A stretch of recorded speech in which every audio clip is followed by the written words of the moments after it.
Something I really have learned to get used to is my back pain.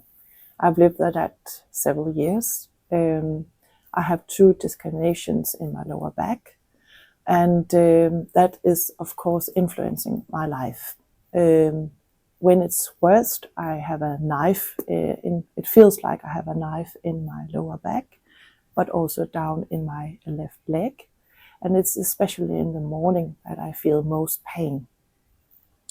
During the day, I can feel it like more gnawing pain that's going across my back and sometimes also down in my leg. I have got used to it, so I'm really thinking about this. So in the morning, I really take care of how I get out of bed, how I do the showering, but also how I walk the dog to be able to, work with my back so it gets better.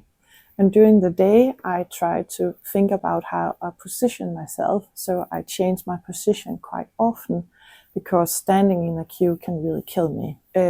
So for an example, when I'm dancing and taking dance lessons, I really sit down when there are instructions and so on. So I'm able to do the different positions afterwards. Also getting into a queue is something I try to avoid during the day. Moreover, I think about how I do the gardening and how I walk in the woods. For me, it's very important to have the same pace throughout my activities. That is really most helpful for me.